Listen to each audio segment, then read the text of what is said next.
Hi! ఈరోజు మనం Python ప్రోగ్రామింగ్లో ఒక చాలా ఇంట్రెస్టింగ్ టాపిక్ గురించి మాట్లాడుకుందాం. అదేంటంటే DBAPI. అసలిది ఏంటి? డేటాబేస్లతో పనిచేయడాన్ని ఇది ఎంత సింపుల్ చేసేస్తుందో చూద్దాం రండి. మీలో పైథాన్ నేర్చుకుంటున్న వాళ్ళుంటారు కదా, ఎప్పుడైనా గమనించారా? ఒక ప్రాజెక్ట్కి MySQL వాడతాం, ఇంకో ప్రాజెక్ట్కి SQLite వాడతాం. అబ్బో, ప్రతిసారి డేటాబేస్కి కనెక్ట్ అయ్యే కోడ్ మళ్లీ మొదటి నుంచి రాయాలి. ఎంత చిరాగ్గా ఉంటుందో కదా! ఈ ప్రాబ్లం చాలామంది ఫేస్ చేసే ఉంటారు. అయితే ఆ సమస్యకి పరిష్కారమేంటో ఈ స్లైడ్లో చూడండి.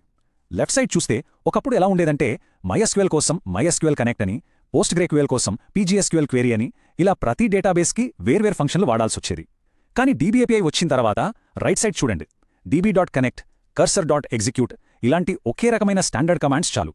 సింపుల్గా చెప్పాలంటే మన కోడ్ ఏ డేటాబేస్తో అయినా సరే ఈజీగా పనిచేస్తుందన్నమాట. అసలు ఇంతకీ ఈ DBAPI ఏంటి అని మీకు డౌట్ రావచ్చు. సింపుల్గా చెప్పాలంటే ఇది పైథాన్ వాళ్ళు ఇచ్చిన ఒక రూల్ బుక్ లాంటిది. టెక్నికల్గా దీన్ని PEP 249 అంటారు. దీనివల్ల ఏం జరుగుతుందంటే మన పైథాన్ ప్రోగ్రామ్స్ ఏ డేటాబేస్తో అయినా సరే ఒకే పద్ధతిలో, ఒకే లాంగ్వేజ్లో మాట్లాడగలవు. భలే ఉంది కదా! దీని వెనకున్న అస్సలు మ్యాజికే డేటాబేస్ ఇండిపెండెన్స్. అంటే ఏంటంటే మనం కోడ్ని ఒక్కసారి రాస్తాం, కానీ దాన్ని SQLite 3, PyMySQL, PSQR2 ఇలా ఏ డేటాబేస్కైనా వాడేయొచ్చు. మరి మార్చాల్సిందేంటంటారా? కేవలం ఆ ఒక్క లైన్, ఆ డ్రైవర్ మాడ్యూల్ను మారిస్తే సరిపోతుంది. అంతే. ఒక్కసారి ఈ ఆర్కిటెక్చర్ చూడండి. మన పైథాన్ ప్రోగ్రామ్ ఉంది కదా, అది డైరెక్ట్గా డేటాబేస్తో మాట్లాడదు. మధ్యలో ఈ DBAPI మాడ్యూల్ ఉంటుంది. మన ప్రోగ్రామ్ ముందుగా ఈ మాడ్యూల్కి చెప్తుంది. ఆ తర్వాత ఆ మాడ్యూల్ డేటాబేస్ డ్రైవర్ సహాయంతో అసలైన డేటాబేస్కి మన రిక్వెస్ట్లను పంపిస్తుంది. సో ఇక్కడ DBAPI ఒక ట్రాన్స్లేటర్ లాగా పనిచేస్తుందన్నమాట. సరే, మరిది ఎలా పనిచేస్తుందో చూద్దామా? దీనిలో కొన్ని ముఖ్యమైన పార్ట్స్ ఉంటాయి. మనం డేటాబేస్తో పని స్టార్ట్ చేయాలంటే ఫస్ట్ స్టెప్ కనెక్షన్ ఆబ్జెక్ట్ను క్రియేట్ చేయడం. ఇదే మన ప్రోగ్రామ్కి, డేటాబేస్కి మధ్య ఒక బ్రిడ్జ్ లాంటిది, ఒక సెక్యూర్ లింక్ను ఏర్పాటు చేస్తుంది. మరి ఆ లింకును ఎలా క్రియేట్ చేస్తాం? సింపుల్. DBAPI స్టాండర్డ్ ప్రకారం కనెక్ట్ అనే ఒక ఫంక్షన్ను వాడుతాం. ఇక్కడున్న బ్యూటీ ఏంటంటే మనం ఏ డేటాబేస్ వాడినా సరే, అంటే MySQL, SQLite, Oracle ఏది వాడినా ఈ ఫంక్షన్ పేరు మాత్రం మారదు. కనెక్ట్ అంతే. ఓకే, కనెక్షన్ అయితే ఎస్టాబ్లిష్ అయ్యింది. ఆ తర్వాత సీన్లోకి మన హీరో వస్తాడు. అదే కర్సర్ ఆబ్జెక్ట్. డేటాబేస్లో జరగాల్సిన అసలు పనులన్నీ, అంటే కమాండ్స్ రన్ చేయడం లాంటివి చేసేది ఇదే.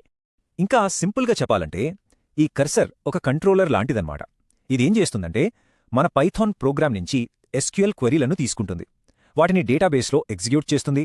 అక్కడ్నించి వచ్చిన రిజల్ట్స్ను మళ్లీ మనకు తీసుకొచ్చి ఇస్తుంది. అటు ఇటు మధ్యలో ఒక వారధి లాంటిది. ఈ కర్సర్ చేసే మెయిన్ పనులు 3. అవేంటంటే ఫస్ట్, ఎగ్జిక్యూట్ అనే కమాండ్తో SQL క్వెరీలను రన్ చేయడం, అంటే సెలెక్ట్, ఇన్సర్ట్, అప్డేట్ లాంటివి.